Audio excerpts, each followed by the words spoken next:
Eu tinha 24 anos, era uma noite de domingo, quando eu resolvi pegar um álbum de fotografias minhas antigas, e uma foto em especial me fez voltar no tempo. Era eu voando numa nave espacial num parque de diversões aqui em Recife, e naquele momento eu me reencontrei com o meu eu criança.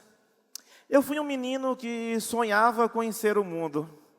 Num dos meus aniversários de criança, quando meu pai me perguntou o que eu queria ganhar de presente, eu respondi: eu quero conhecer Timbaúba. Eu não queria ir para a Disney, eu não queria uma festa e um bando de presentes. Eu queria apenas conhecer Timbaúba. Aos 10 anos de idade, eu já tinha conhecido o sertão, já tinha conhecido a floresta amazônica, a cidade maravilhosa e, lógico, Timbaúba. As lembranças evoluíram, cheguei no período da grande viagem do meu pai, que partiu muito cedo, e que nos fez enfrentar a vida sem a sua presença. Já estudante universitário, fazendo engenharia, um bom aluno. E depois eu evoluí mais um pouco e cheguei na minha fase de criança. Criança que eu nunca deixei de ser. Mas, na verdade, eu já era um adulto, recém-formado, com 24 anos, e percebi que eu não era feliz. Eu sentia muito mais alegria quando eu ouvia as histórias dos trabalhadores da construção civil do que com a exatidão do concreto e da engenharia. E ali eu precisei tomar uma grande decisão.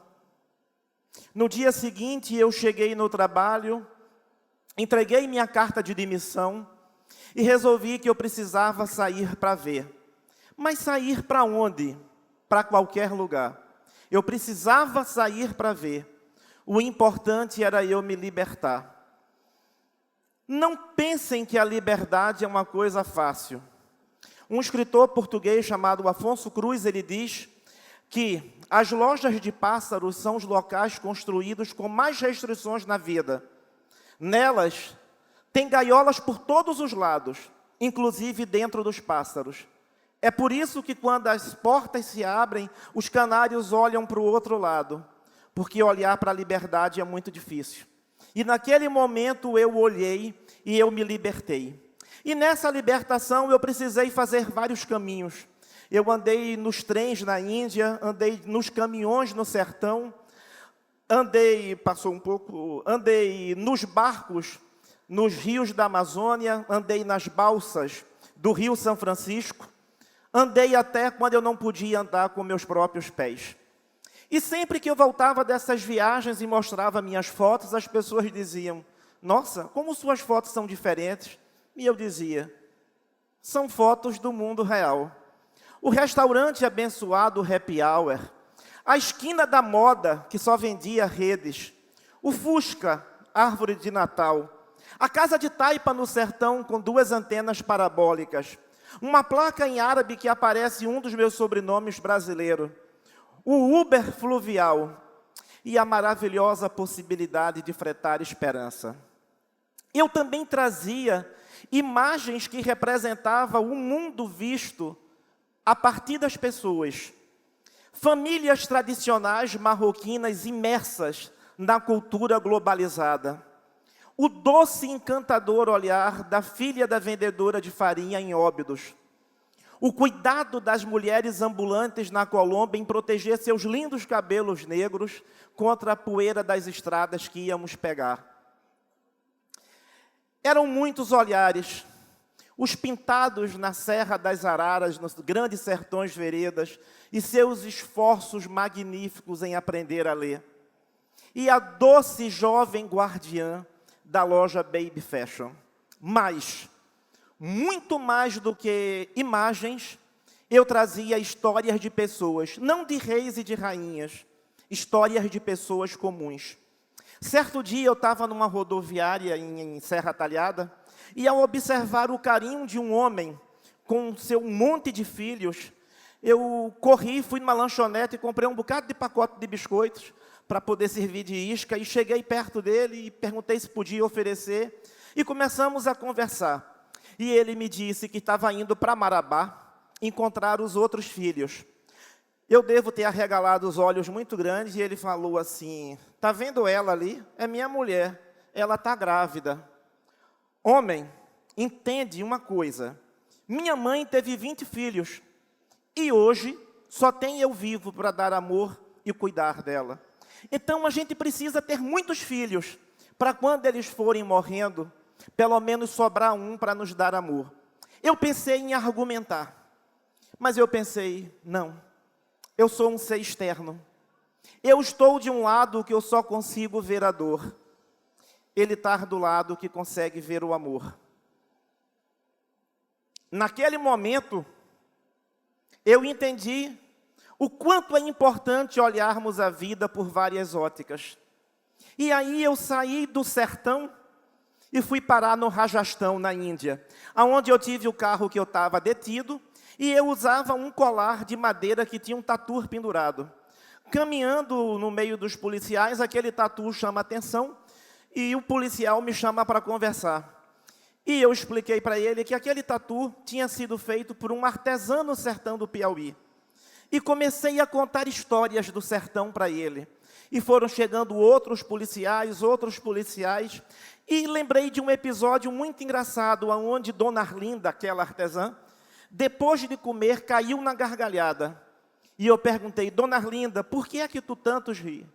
E ela disse: Júlio, é porque felicidade vem das tripas. Depois que a gente come, o mundo fica muito mais feliz. Naquele momento, aquele policial parou, olhou para mim e me perguntou: por que é que você, um homem que já andou tanto pelo mundo, está fazendo num lugar tão feio feito esse? Eu pensei em dizer que era bonito. E eu simplesmente disse: é preciso tirar a venda dos olhos para a gente ver o que realmente tem.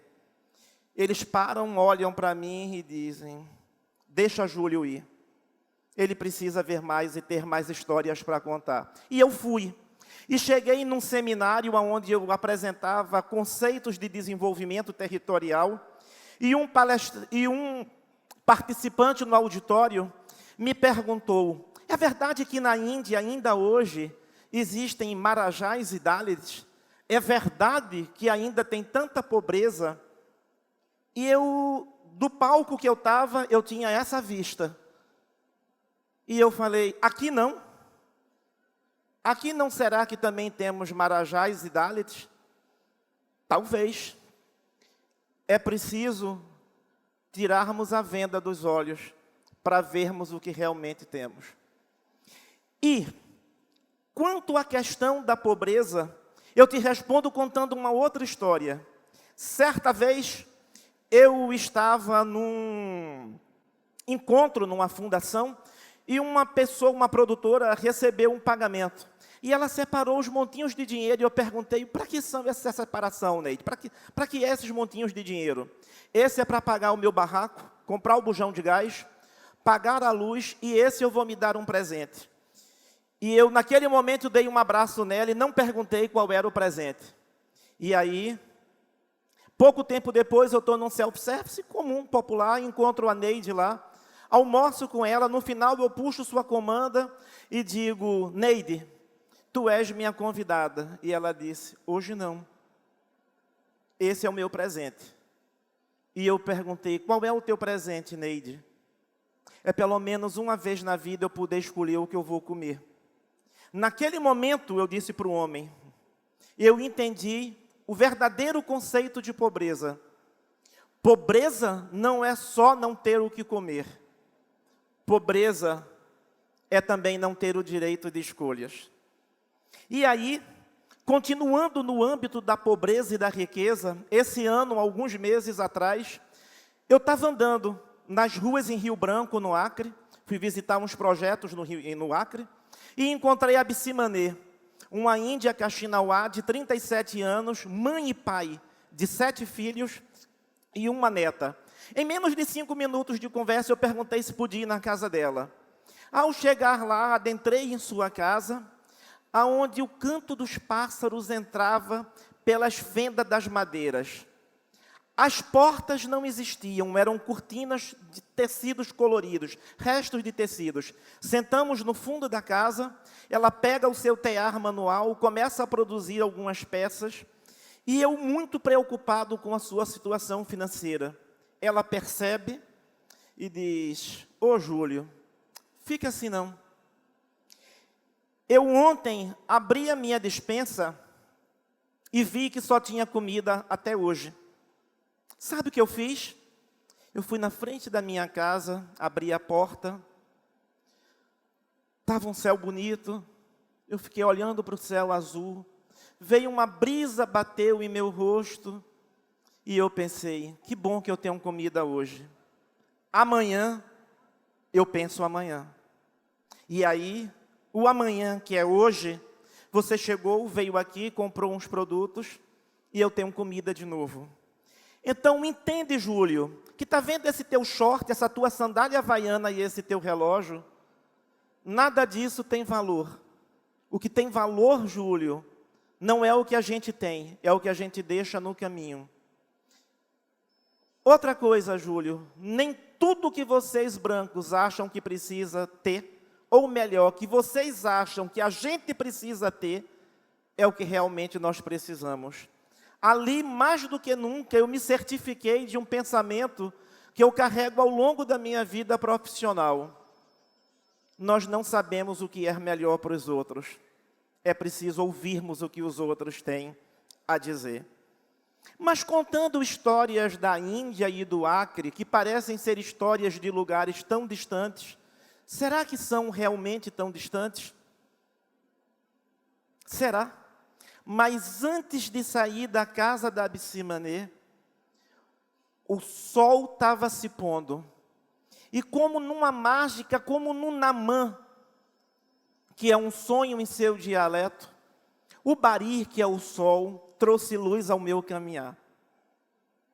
Por isso eu estou aqui. Mas voltando à questão, se a Índia ou o Acre é perto ou longe, eu estava num barco há muitos anos atrás, da região amazônica, e o senhor me perguntou: ô Júlio, em que rio tu moras? Ele é perto ou longe? Eu falei: danou-se. Eu moro num rio chamado Oceano Atlântico. É perto ou longe esse rio? Eu falei: qual é o rio que o senhor mora? É perto ou longe? Está quantas horas daqui? Ele deu uma risadinha bem suave e falou: está 7 dias daqui. E eu falei: é perto ou longe? Não é nem perto, nem longe. O ano passado eu estava em São Paulo numa reunião e a instituição organizava uma viagem para ir numa aldeia comigo, aonde imaginavam que iam sair de São Paulo de madrugada, desembarcar em São Paulo de manhã, e que na noite do mesmo dia ia chegar na comunidade a 300 quilômetros de Manaus. E eu disse: talvez esses 300 quilômetros possa ser muito mais distante do que vocês imaginam. E eles começaram a rir. E eu fui e contei essa história e disse: perto e longe é muito relativo, assim como tudo na vida. E as certezas que essas histórias me trouxeram foram muitas. Mas a primeira é que tudo é tão relativo. Quem somos nós para sabermos o que é melhor para os outros? Por que não sairmos daquele palco da arrogância e da intelectualidade, aonde a gente define projetos e programas de desenvolvimento territorial e de negócios de impacto, dizendo o que é melhor para os outros, se a gente não chega para conversar e para entender quais são os sonhos, possibilidades e desejos dos outros. Eu trouxe uma outra certeza também muito grande, é que é preciso sairmos para ver. Mas muitas vezes esse sair para ver é inicialmente sairmos de dentro de nós mesmos. O cantor Rubel, ele tem uma música chamada Partilhar, que eu me identifico muito. Ela diz assim num trechinho: se for preciso eu crio alguma máquina, mais rápida que a dúvida, mais súbita que a lágrima, Viaja toda a força e num instante de saudade e de dor, eu chego aqui para dizer que eu vim te ver. E o que eu faço no meu dia a dia é, eu quero partilhar a vida boa com você. Eu quero partilhar a vida boa com você. Eu quero partilhar, minha gente, a vida boa, real e possível com vocês. O que eu faço hoje, faço há um bom tempo, é que eu introduzi na minha metodologia de trabalho, no desenvolvimento territorial e nos negócios de impacto, a importância de olhar para a multiplicidade da vida real e entender, acima de tudo, que cada povo tem um querer, cada terra tem seu tempo e que nós precisamos viver.